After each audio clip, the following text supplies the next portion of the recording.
what you have before you is House Joint Resolution 233. It is an application for a convention of states. Convention of states is something that is in our Constitution, the process of a convention of states. It's in Article 5. Through most of our nation's history, the amendments have been done through 2/3 of Congress proposing amendments and 3/4 of the states then agreeing to them. But there is, with the foresight and wisdom of our founders, a means to allow the states, us, to go around a somewhat tone-deaf or obtuse federal government on any particular issue and propose through convention amendments to the Constitution.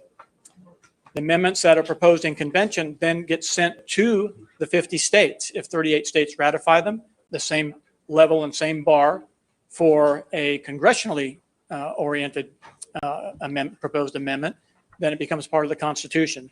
This is something that's vital today. Where we are as a nation is very troubling. We cannot continue in the financial and economic direction we are going. Representative Hardester, I hope, will speak a little bit more to the economic impact of what's going on. But it's obvious, I think, to most people that Washington is not going to self-regulate. The regulation, especially the fiscal restraint, the end to the deficit spending, the end to the increasing of the debt, which right now our public debt is $28 trillion. That's just the public debt. The actual unfunded liabilities on top of that are over $140 trillion. What has happened in DC is our friends up there have painted themselves into a corner. They've made promises they cannot economically, financially hope to meet. If that continues, it will put us on a very bad day of reckoning eventually. What we need to do is to provide for Washington the unction, the resolve, the determination to do what's right for the people of this country and put an end to endless deficits and irresponsible spending, to deal with the realities of how much we can't afford to borrow, and to stop putting our children in a place of indentured servitude by the national debt we have and the unfunded liabilities that are out there. Now, there's 4 reasons, real quickly, that I am an advocate. The first is it's in the Constitution. It was part of the original document approved in 1787. 2 means, again, by which the Constitution could be amended. 1 via Washington, D.C., 1 through the states. Secondly, if it wasn't intended for a time like this, it was certainly done for a time eerily similar to a time like we are currently living in. And lastly, I don't think of this as a convention of states, friends. I think of this as an intervention of the states. We have a federal government that is addicted to deficit spending, much like a drug-addled child of one of our families is addicted and cannot stop. They lack the resolve. They lack the ability and will to stop the deficit spending. What Convention of States provides is a means for us, we the states, to be the adult in the room and say enough. You can't not keep making promises that you cannot keep. And if I did not think Convention of States would be successful, I would still do this. And you know why? Because it brings to our conversation, it brings to the head of us as a country, the discussion of what kind of government do we want? Do we want a representative self-government with power distributed, federalism, with a separation of powers, with checks and balances, the things that have made our nation great? Or do we want to become just another historical also-ran in history? It's our decision. We have an opportunity to have a national civics lesson, a national long overdue civics lesson on what kind of nation we want to be. So, thank you very much. Representative Zook. Thank you, Mr. Chair, for comments and then the appropriate time for a motion. I couldn't agree with the sponsors more on this issue. If the current events that we see daily in our nation on this orgy of spending is not enough to convince somebody to vote for this, I don't know what it would take. This is, there are arguments against this. There's always the argument of the runaway convention, which I believe is not founded because of the way the Constitution is written, and because of the limiting of this to impose fiscal restraints, limit the federal power of the government, power and jurisdiction of government, and limit terms. My analysis of a lot of what goes on, and I don't care if it's Republicans in charge or Democrats in charge, a lot of it comes down to these three things that I think would be better for the whole nation if we could just have a convention of states, put some limits on it, because our government is of the people, by the people, and for the people. And this is a way for the people to have a vote in the current discussions of the government. So at the appropriate time, Mr. Chair, I'd like to make a motion. Representative Richardson. Series of questions, Mr. Chairman. Gentleman's recognized for a series of questions. This bill is more palatable to me than the other one about term limits. But when the term limit was going around, wasn't it not explained to us that this convention would be strictly limited to term limits? That was that. Gentleman gentleman can answer the question Okay. without being recognized. Thank you, Representative Richardson, for the question. The determination of what is the topic of discussion or topics of discussion is in the subject matter of the resolutions. It takes 34 states to agree to the same subject matter issues that determine what will be the agenda in the Convention of States if we get 34 states to do so, which I believe we will. That the topic of conversation in the convention is limited to the subject matter of the resolution. Ours, as Representative Soka said, deals with three areas: fiscal restraints upon the federal government, term limits for members of Congress, and then reducing the size, scope, and cost of the federal government. So any amendments that would come proposed from that Convention of States would be limited to that subject matter. One of the reservations I have about a balanced budget, the federal, is the event of war. You know, with World War II, we were almost forced to pursue a peace because we were running short of funds at the tail end of the war, especially with Japan. Does your amendment have in it any guidelines or restrictions or exceptions, such as in the event of war, such as this COVID that we've been through? Life has taught me that, a rigid rule is sometimes not the best way to go. Is that what does this particular provision have any exceptions for it, like war? This House Joint Resolution 233 is simply a resolution, Representative Richardson. It has no specific language for an amendment. It simply gives subject matter areas where a balanced budget amendment would be part of the conversation, probably. Where you have term limits would be part of the conversation, where you would have maybe reducing some of the expense and size of the federal government. The specifics of the resolution, the specifics of any amendment would be determined by the convention. My personal opinion and wish would be that there would be a safety valve that with 2/3 of the membership, you could override restraints on spending. Matter of fact, I'm pursuing a Taxpayer Bill of Rights constitutional amendment here in the North Carolina House. And that's one of the provisions, is that you could limit spending to a certain rate like we have in the past, but that allow a 2/3 vote of the House or Senate to override that. I think what you say is a very good point.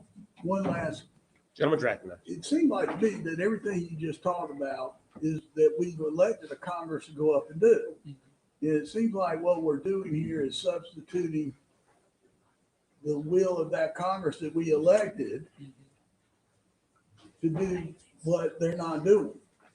And I've kind of got a hard time with that. I'm struggling with it. Help me with that. Why can't we get our Congress to do what it's supposed to do? Is that a rhetorical question?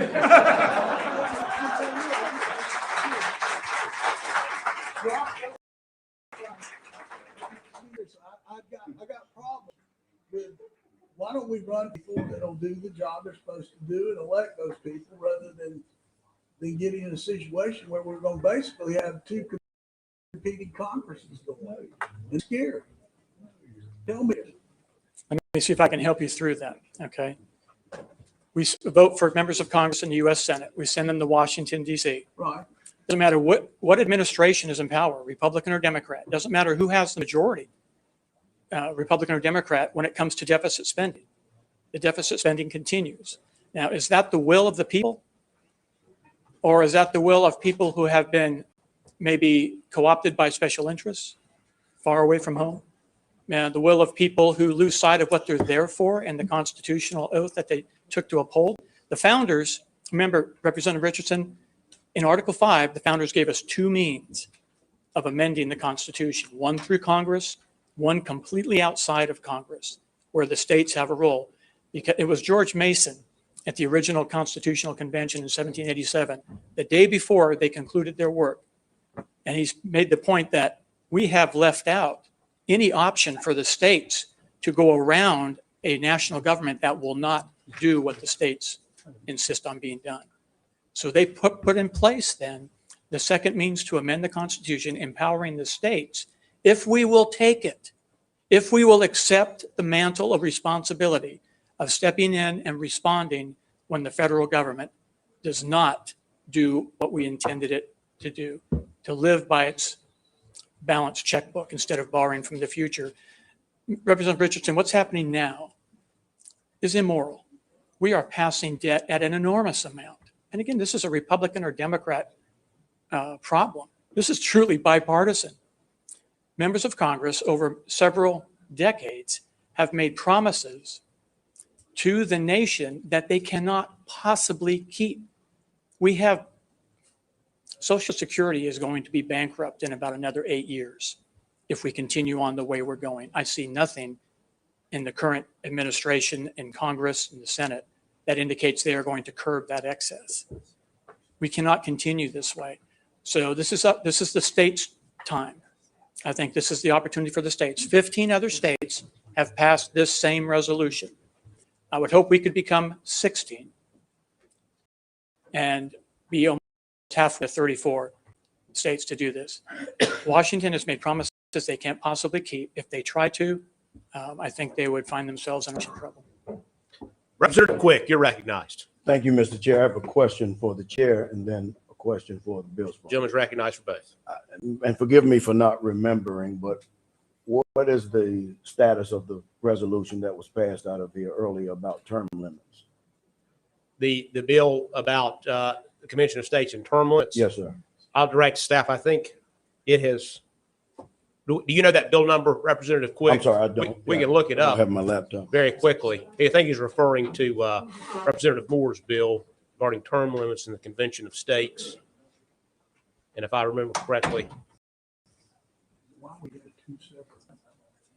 Representative Quick, if I remember correctly, it's in the Senate at this point, but we'll confirm that.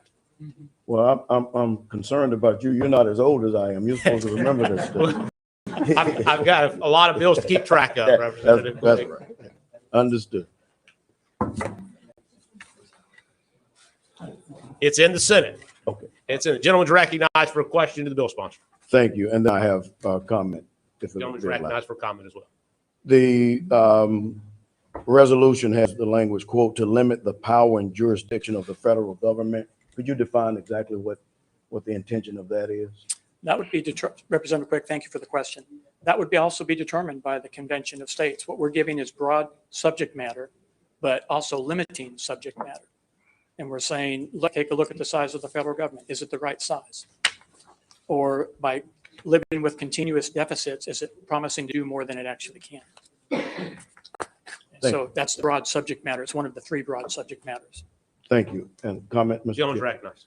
The fact that we have two of these bills or resolutions moving around this building adds to my concern about what would happen if such a convention of states was gathered. The runaway convention, although it's attempting to make that a straw man argument, I think that's a very valid argument that I mean, we can't even control the one or two that's coming out of this building. So I would very much be concerned about trying to control a convention of at least 34 states when they have their own separate ideas as to what. No doubt about the fact that deficit spending and budget overruns is a concern for everybody. Absolutely, no doubt about that. I certainly think something has to be done about it. I don't know that this is it. Gentleman's recognized. Thank you again for your comments too. I would just point out that this is not something that is easily done. 34 states have to agree on the same subject matter. Currently, 15 states have. It'd be wonderful if North Carolina could be number 16. but you still have to get to 34. Once you get to 34, Congress' duty is to call the convention. They set the time, the date, and the place. But the work will be done by the convention and the delegates selected by the state legislatures to represent the states in that convention. If 26 states agree on a proposed amendment, it does not become the law of the land. That amendment or a series of amendments still have to go to all 50 states and be approved by at least 38 of them. That's 3/4. That's another high bar, higher than the bar to just initiate the convention itself. And if there's something very wild, abnormal that should come out of the Convention of States, which I think is not possible given the limitations and the controls I've already mentioned, all it takes is 13 states to say no. And it does not become a part of the Constitution. Representative Dixon, you're recognized. Thank you, Mr. Chairman. I have gone through a very, very long process, as folks on both sides of this issue know, in making up my mind, my decision about which way I would vote on this issue. I've given it very, very serious consideration. And it comes down to this. It is my opinion that Washington can't fix our serious problems. Indeed, that Washington will not seriously try to fix our most serious problems. It is also my opinion that there's a wealth of expertise, will to preserve freedom, live contained within the borders of our individual states. It is a fact that our founding fathers provided in our Constitution the opportunity for us to do this. I believe they were wise.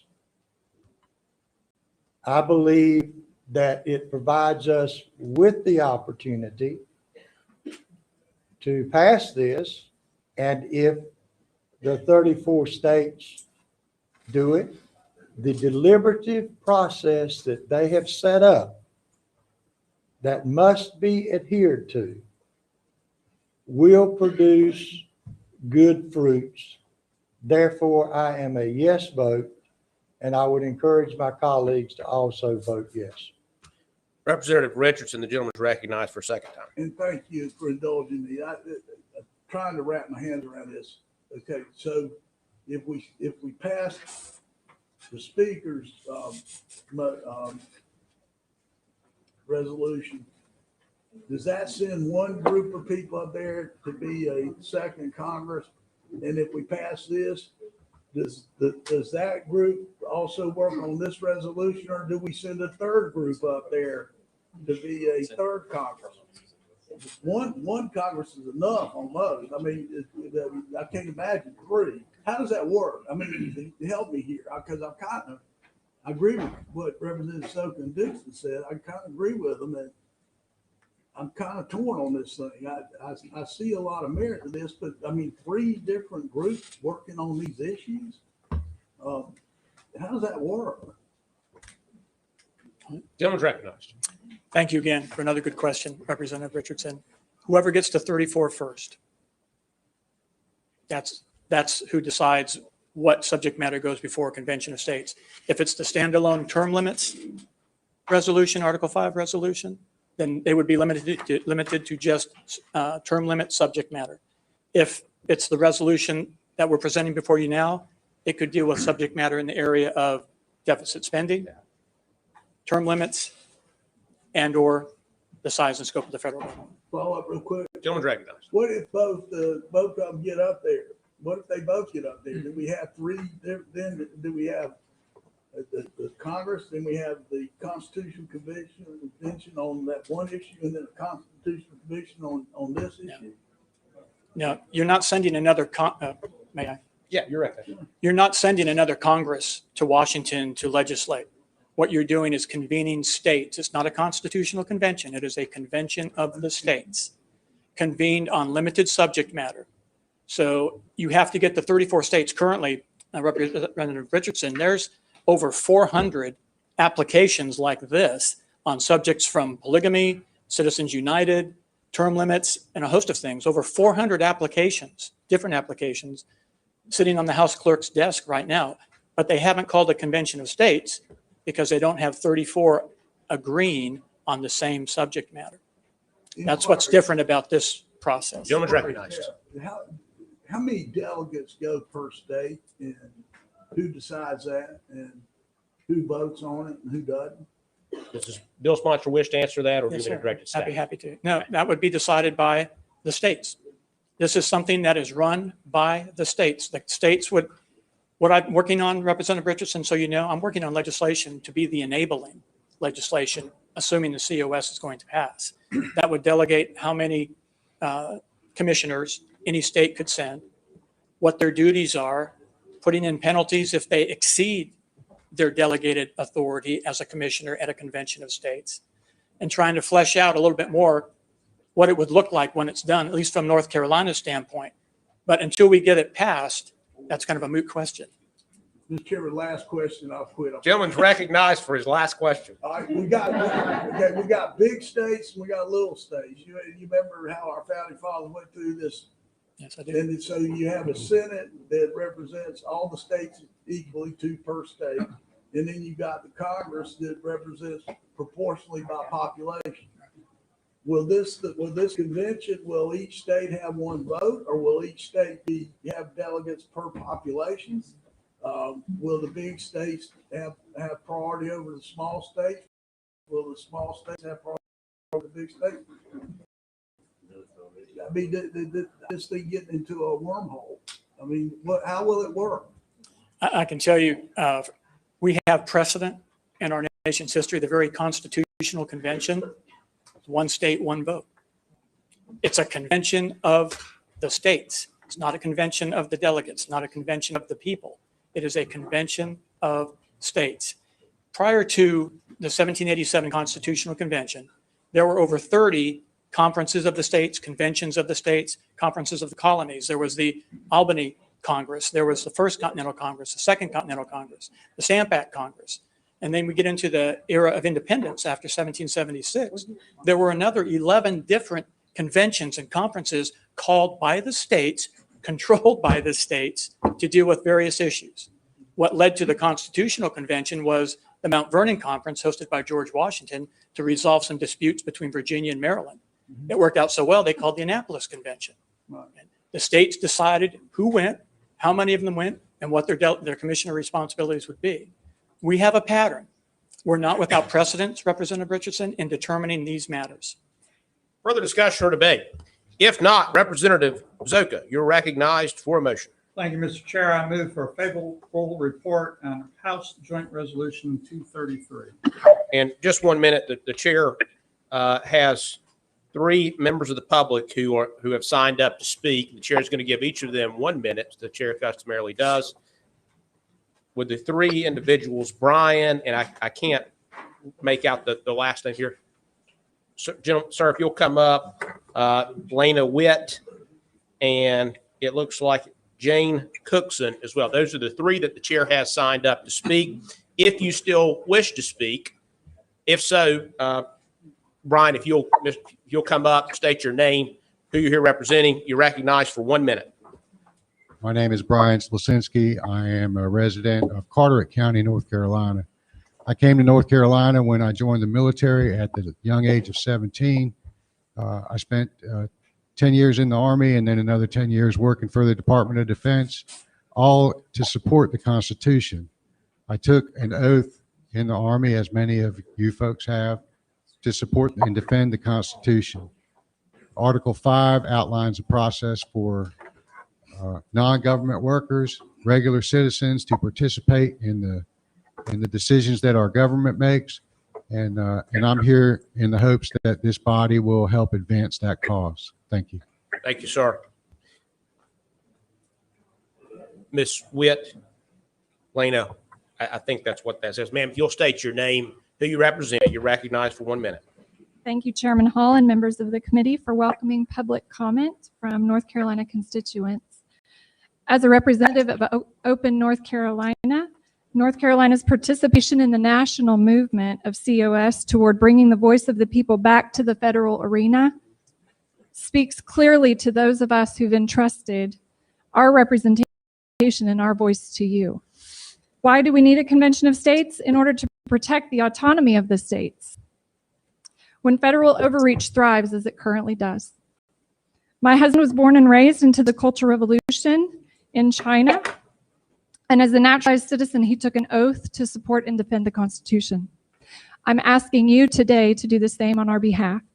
He's currently operating a business right here in Wake County, and we appreciate the voice that you bring to us.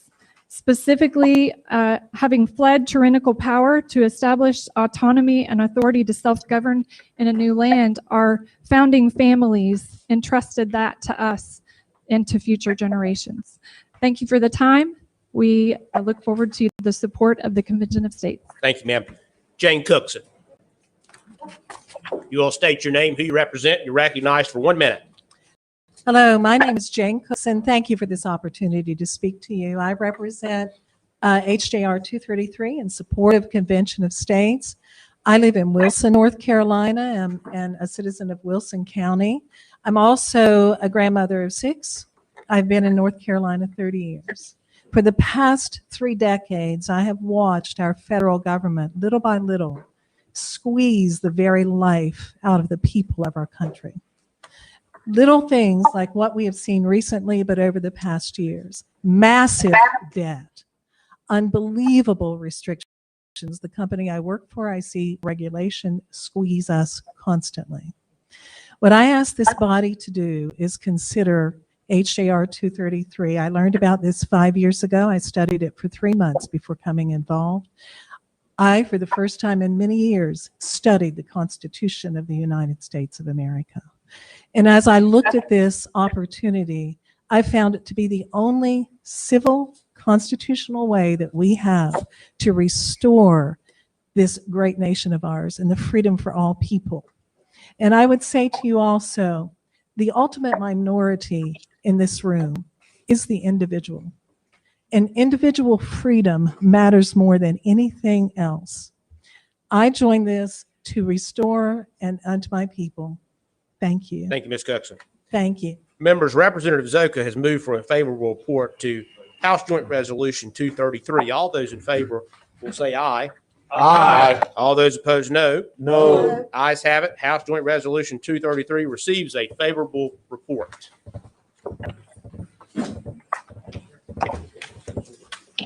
And the chairman, well, got members of the public will suspend. And for those in the gallery, if you wish to leave out now, it looks like there's a lot of folks who are in here for some other bills as well. You're welcome to stay with us if you want, but now would be a good time if you're not interested in these other bills. Representative Penny, you're recognized. Well, I'm Rita Peters, Senior Vice President for Legislative Affairs with the Convention of States Action, and you have just been watching the North Carolina House Committee on Rules hear testimony and vote on the Convention of States resolution in North Carolina, HJR 233. It was a relatively short meeting, and at the conclusion, they voted by a voice vote to report favorably on the Convention of States resolution. That means that our resolution in North Carolina will now go to the full House floor for a vote. That is where we have historically been stuck in the past, but we are believing that we'll have a different result. This year, things are looking good for us to pass North Carolina this year. And so North Carolina is definitely in that race to become Sweet 16, state number 16, to call for an Article 5 convention to propose amendments that would impose fiscal restraints on Washington, limit its power and jurisdiction, and set term limits for federal officials. So Representative Dennis Riddell is our lead sponsor in the House there in North Carolina, and he just did an amazing job. He said this Convention of States is more like an intervention of the states because the federal government is like a drug-addicted child. They are addicted to haphazardly wasting taxpayer dollars. He answered several questions from legislators about the resolution, and he asked the committee members to consider what kind of nation do we want to be. At one point, one of the committee members asked Representative Riddell, why can't we just get our Congress to do what it is supposed to do? And at that point, it was really funny. The room just erupted in laughter. And Representative Riddell said, is that a rhetorical question? That was one of my favorite moments. Representative Riddell told the committee and those in attendance that what's happening now in Washington is immoral. Washington keeps making promises that it cannot possibly keep. And he said, this is the state's time to do something about this situation. He did point out that a convention called pursuant to the Convention of States application is limited in its agenda to those 3 topics. Only amendments that restrain the federal government would be able to be considered at this. I want to mention that our grassroots activists packed the North Carolina Capitol today. I think producer G has some photos he can put up, but they actually had their rally at the Capitol earlier in the day today. There's some photos that looks like folks maybe in an overflow room. You can see all those bright COS t-shirts.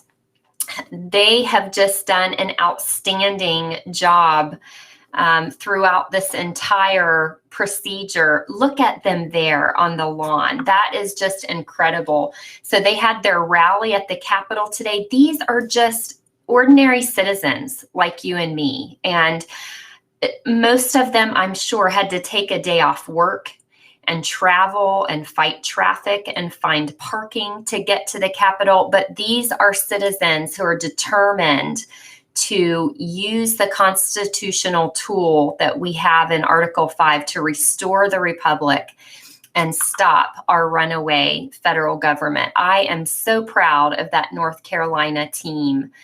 They have just done an amazing job.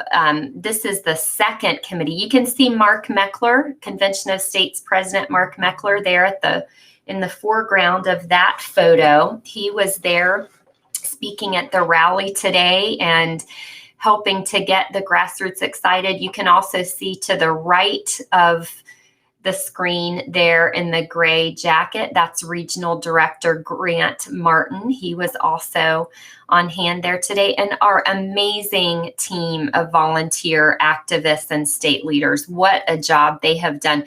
They packed hearing rooms a few weeks ago when we went through the first committee in North Carolina, the Judiciary 4 committee. We had to pass that committee to get to rules.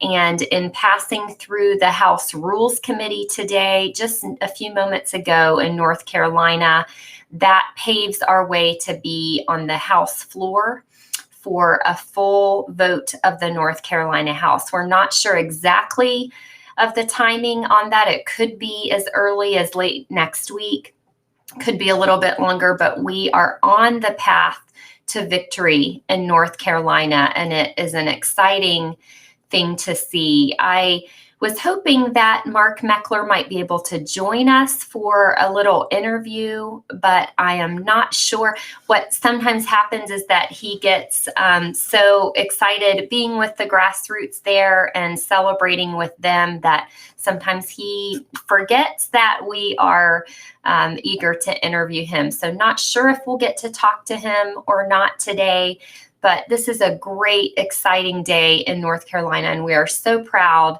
of the grassroots there who have done the work. They have contacted their legislators and built relationships with their legislators over the past weeks, months, and even years for some of them to make sure we could get to this point. I think we have a couple of videos from Mark. I'm going to ask producer G to show those for us right now if he's got them ready. I had to make a quick video for you guys. So here we are in North Carolina. We're outside the legislature. That's the legislative office building right there.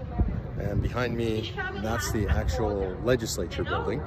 And here is a huge Convention of States crowd. Hundreds of people literally out here listening to speakers, listening to talks about liberty. And I love it. What I love to do is be out here and wander around in the crowd. People keep saying, how come you're not up front? And I say, because I'm not an up front kind of guy. I'm an in the back kind of guy. And so I'm just wandering around, chatting with people, introducing myself to people, and enjoying the fact that we have a beautiful day here in North Carolina. Hundreds of people come out. We have a hearing in the Rules Committee at noon. So right after this, we'll be headed in, going into the Rules Committee. I think we're going to overwhelm them with numbers. Super proud to be with Convention.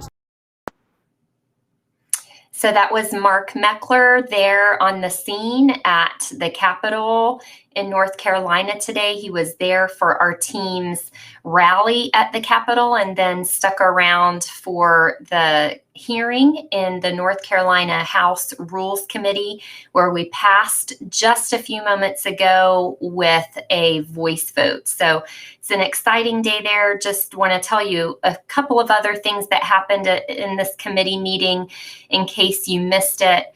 Representative Dixon, this was an exciting moment for me because going into this meeting, we weren't really sure where Representative Dixon was going to come down, but we were hoping and have worked really hard to get his vote. I know that Mark Meckler was able to meet with him during his time on the ground there this week. And when Representative Dixon spoke up during the meeting, we were all on the edges of our seats, and he said, Washington cannot fix our problems. Our founding fathers provided us with the opportunity to do this, and I believe they were wise. And then he said, I will be a yes vote today, which made a lot of people, the people of North Carolina who have worked so hard toward this day, made them all very happy. Representative Soka on the committee then moved for a favorable report of the committee, but before they voted, the committee did take testimony just from 3 members of the public who were there at the meeting and had signed up to speak. The first one was a veteran, and he talked about the fact that he had taken an oath to defend and uphold the Constitution and was hopeful that the committee would do the same thing by supporting this today. The second member of the public who spoke talked about the fact that we need a convention of states in order to protect the autonomy of the states. And, you know, that's right on, because until we rein in our runaway federal government in Washington, it will just continue to usurp every bit of policymaking authority that was always meant to rest with the states, where governing happens a lot closer to home. The third member of the public to speak said she was a grandmother, and she said she studied Convention of States and the Constitution for 3 months before deciding that she wanted to get involved. And she said, Convention of States is the only civil constitutional way to restore this nation. It was a beautiful, beautiful moment. And I love hearing about people who really take the time to study and who think about what they're doing before they get involved, but then they do get involved. They don't just go and say, yes, this is a great thing. They say, I'm going to get involved and make a difference. Mark, welcome to the program. Thanks for having me. I'm super excited. You guys obviously watched what happened. Anytime you can get out of committee on a voice vote and there's not even a tally of votes because it's so overwhelming is incredible. Like, we're really blessed. And you guys hopefully saw some pictures. I mean, the gallery was crazy packed. This team did an incredible job. They had t-shirts printed. They gave out 300 t-shirts today out at the rally. So you saw the gallery pack. Look, here's one. There we go. Wow. One of our incredible volunteers, leaders here. So this is what happens when you have a great grassroots team. And we had hundreds of people out in the quad before. So the legislators saw that. We went in. and I got to tell a story because you heard a representative there at kind of at the end, right before the vote, older guy.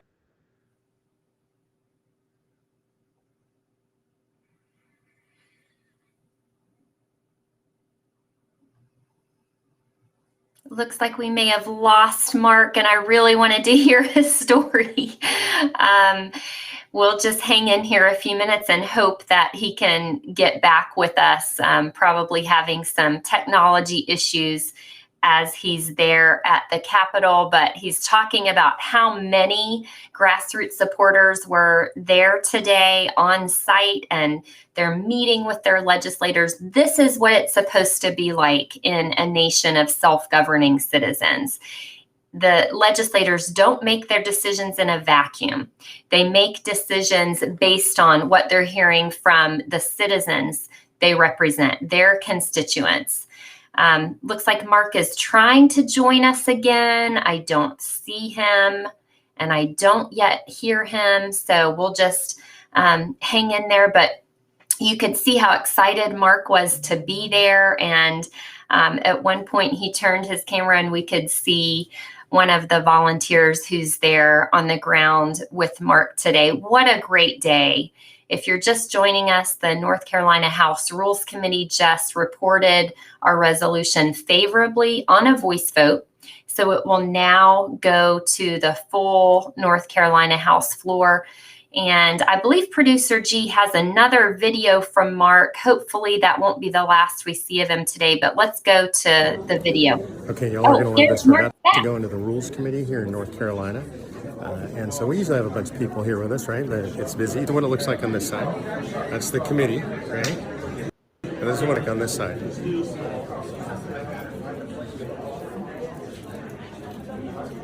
What do you think? Does that make a point or what? Well, we weren't able to see from the video everything Mark was trying to show us, but maybe Producer G could pop up those photos that Mark sent earlier, and we can look at that crowd. That is inside one of the overflow rooms.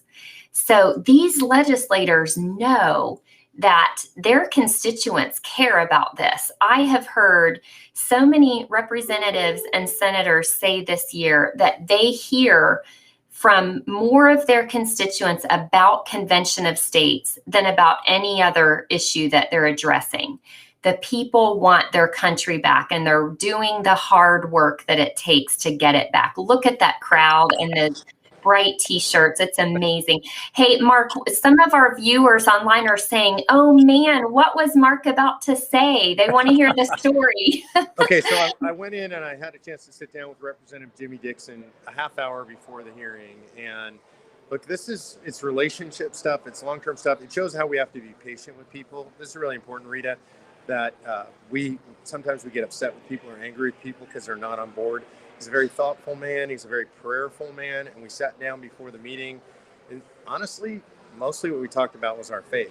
And we talked about, how he prays about these things. He makes his decision and he prays to God to hopefully let him know this is the right decision and reaffirm his decision. So we had a little bit of a conversation. I mean, out of a 20-minute conversation, really probably 5 minutes about COS. And then he said, look, I'm leaning towards you, but I need to.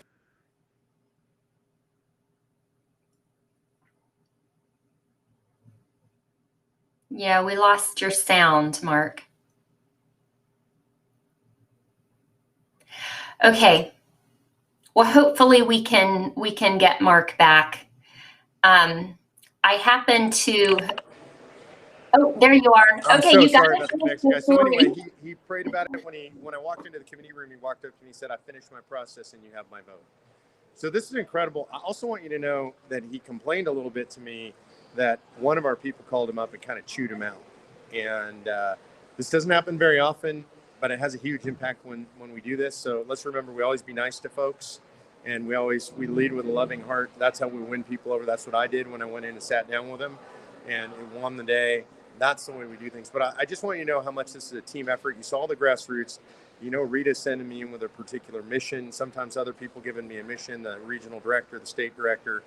My job is just to do what I'm told, honestly. And the reason that we won on a voice vote today is because of the grassroots. That's the real deal. And all of us are just here to support the grassroots and back their play and do what we're told to do. It's an incredible team effort. And the bottom line, all credit to God. I know that from my meeting with Jimmy Dixon today. So, Rita, I'm going to go hang out with the grassroots if that's okay. Lots of folks Of want to course. celebrate. Thank you so much, Mark. All right, talk to you guys later. Bye-bye. That was Mark Meckler telling us a little bit about his time there at the Capitol in North Carolina today, where the North Carolina House Rules Committee has just voted by a voice vote to report favorably upon our Convention of States resolution. So we're headed to the floor of the North Carolina House. Not sure about timing yet, but stay tuned for more info on that. I think that about brings us to a close here. I really can't top Mark's on the ground reporting there. You know, we the people are fed up with sending politicians to Washington, D.C. only to watch as they continue to expand the power of the federal government. And we know that Congress is never going to limit its own power. But our founding fathers left us with a peaceful constitutional method to rein in big government overreach. It's called an Article 5 Convention of the States. It just takes 34 states passing matching applications to call the convention, and we've already passed in 15 states. Will North Carolina be number 16?